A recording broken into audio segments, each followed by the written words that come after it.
Hello everybody, welcome to the 2023 New Jersey High School Boys Lacrosse Rules Interpretation for 2023. My name is Keith Glock. I am the State Rules Interpreter for the state of New Jersey and want to bring you up to date with all of the clarifications and changes for the upcoming season. So let's get started right away.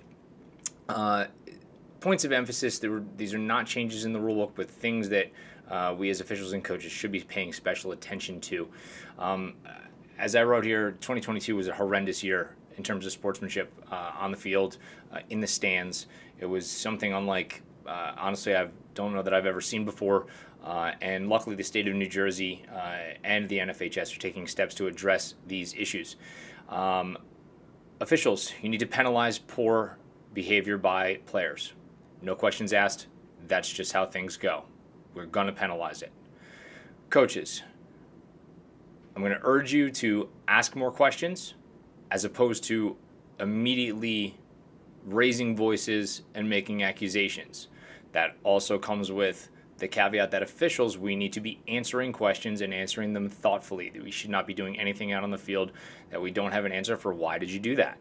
I put in the quote there that attitude reflects leadership. It's a pretty famous scene from Remember the Titans when one of the captains is talking to the other, and he said, attitude reflects leadership, Captain. So coaches, when you're very, very outwardly angry at officials and then a game goes off the rails because of players getting upset because they feel like they are being wronged, I believe a lot of the time that is coming from them getting that notion because of how they see the coach official interaction taking place on the field. And if coaches and officials, we are together better at that, we will solve this problem together. As far as conduct from fans in the stands, the NJSIAA has developed a unsportsmanlike report. You have to log into the NJSIAA website, as you all did when you did your background check and things like that. And then you can click on officials again, and it will bring up the unsportsmanlike report. You'll detail what happened in there. This is not the disqualification form. This is for unsportsmanlike behavior that did not result in a disqualification, or for any fan behavior that was incredibly unruly to where you had to get the site manager involved. The state wants to know about these things, and I think that's a great thing. The substitution box and lines. The sub box is a change. It's not necessarily a point of emphasis. It is back to the old rule of 5 yards on either side of the midline will be the substitution area. That's a pretty simple change. Just put the cones in the correct space. The end lines and the midline must be a solid line through the logo at the midline and through the end zone. The temporary spray paint, chalk, whatever we have to do to get it corrected in the pregame, we need to do that, coaches. Please speak to your sites about that. If it is not corrected in the pregame, it's going to result in a technical foul, meaning the other team, the visiting team, is going to start with the ball. This is something that at all costs we would like to avoid. So please address it prior to the first game of the season. Another point of emphasis is wearing helmets properly. The last couple of years we've seen an inordinate amount of times that a player's helmet has come off during play, and it is a result of the fact that the players do not tighten their chin straps enough. If a player's helmet comes off with all 4 points of his chin strap buckled and he can pick it back up and put it right back on his head, he is not wearing it properly. Officials, we do not have any recourse here to send the player off until they get that corrected. It's not something that's in the rule book that we can do. Coaches, you have to enforce this. By not enforcing that, coaches, what you are doing is removing the argument that you could make to an official. How is that not a penalty? His helmet came off. Well, coach, if you watched him pick it up and put it back on, it still has all 4 points buckled. So I don't know what to tell you because that was a good hit. That's what I'm going to say back in a situation like that. Eye shade. This continues to be something the NFHS is bullish on across all sports. This is not a lacrosse specific issue. One swipe of eye black underneath the eyes. Coaches, you need to address this with your players. Officials, if you notice it in the pregame, you're going to address it and have them correct it. If you don't notice it in the pregame and someone brings it to your attention after the game has started, you're going to wait till the next natural stoppage, like a goal or a timeout or the end of a quarter, and you are going to address it with the coach and that player, and the player cannot return until they address it. So again, a lot of this is going to go to the coaches and the enforcement of it if they don't want their players to potentially miss a restart and miss some time in the game because they're being forced to remove eye black. Running clock and penalties, this is just a simple clarification that if we are in a running time situation, we know that running time happens when a differential is 12 goals or more in the second half only. That running clock starts on the resumption of play of the face-off after that 12-goal spread is achieved. And the same thing goes for penalties. If you have a penalty in running time, that penalty time is also running time. The penalty time begins with the whistle and the resumption of play after you enforce the penalty. So if a player's penalty is going to release while you are conducting a face-off, that player has to wait until there is possession and the face-off is over in order for that player to come into the game. If you notice this, a potential for this to happen, officials, you're going to address this before the face-off, so this way there is no confusion. If there is a violation of this, it is a technical foul, and you'll just award the ball. Okay, so let's get to the rule changes and one mechanics change. This is not a rule change, but a mechanics change on the face-off. In previous years, we were walking up to the players, we were with the ball on the ground, we were adjusting them, move left, move right, get your stick straight up and down, and then we were backing out, and while we were backing away, we were blowing the whistle. In an effort from the NFHS and the NCAA to bring our mechanics into line so this way there are not changes when officials are moving from level to level. Officials are going to get to a static place where you feel safe, as close as you can be to the face-off players where you feel safe. Straddling the midline so you can see verticality on the sticks is a decent place to be. And then you're going to want to try to remain as motionless as you can after the whistle blows as well, so that the wing players are going to know where you are and you don't create a collision there. But you're going to send them down, you're going to say set, and you're going to blow the whistle. You're going to do this while you're motionless. The rationale behind this is that we believe that our movement away from the players on the face-off in the last couple of seasons has been a factor in creating face-off violations. So we believe that if we can be motionless, that's one way to have less face-off violations. Here are some things to remember. Obviously, you have the standing neutral grip. That has not changed.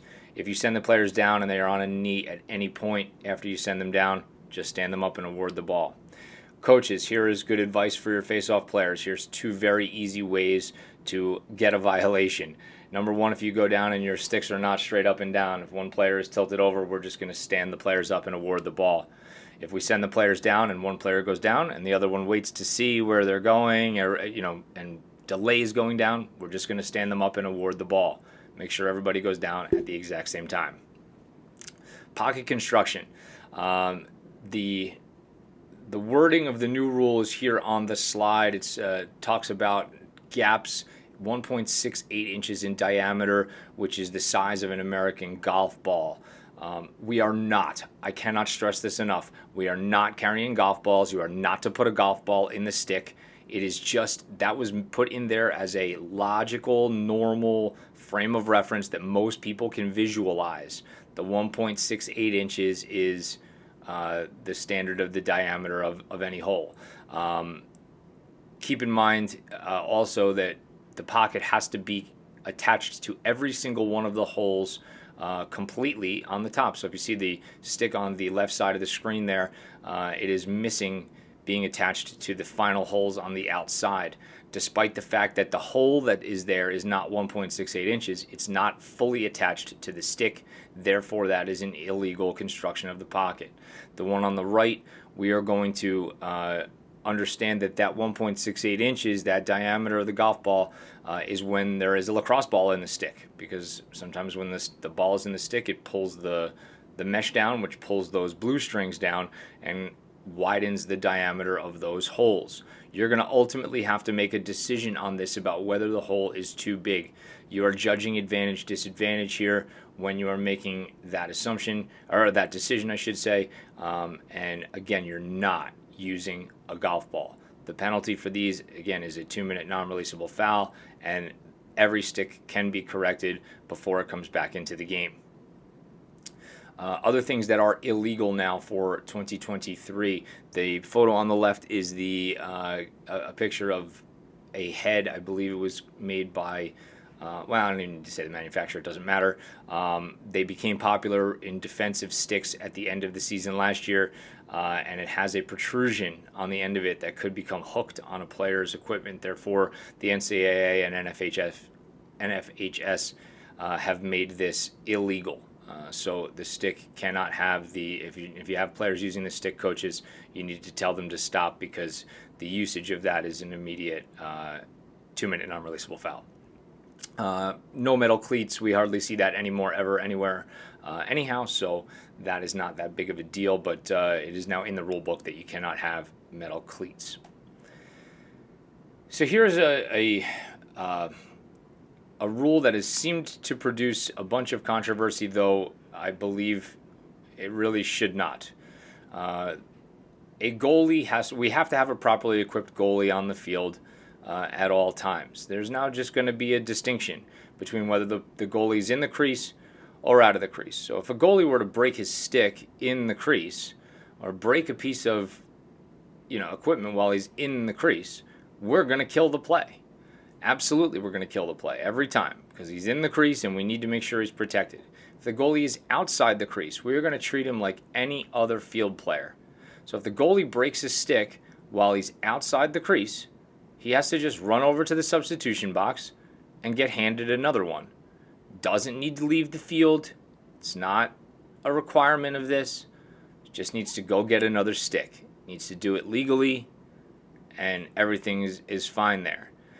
If while the goalie is out of the crease, he breaks his stick and then decides to run back into the crease, we're going to stop play immediately, and we're going to enforce the rule regarding not properly equipped players being in the crease area with the purpose of making a save. We would do the same thing if a defenseman or a midfielder were to go back in there. We're going to enforce that rule. But you're going to treat that goalie the same exact way that you would anybody else. Breaks his stick. Is there danger in the scrimmage area? You always have the right to stop the play if you feel like there's danger in the scrimmage area. You can do that at any time. Do not overthink this. Just have in your mind that in the crease versus out of the crease is a difference. And if something goes wrong with the goalie's equipment or stick in the crease, we're going to stop it. And if it's outside the crease, we're going to treat it just like any other player. So those are the clarifications, interpretations, and changes for 2023. I wish everybody a very safe, a very happy, and a very fun boys lacrosse season. I can't wait to be out on the field with all of you.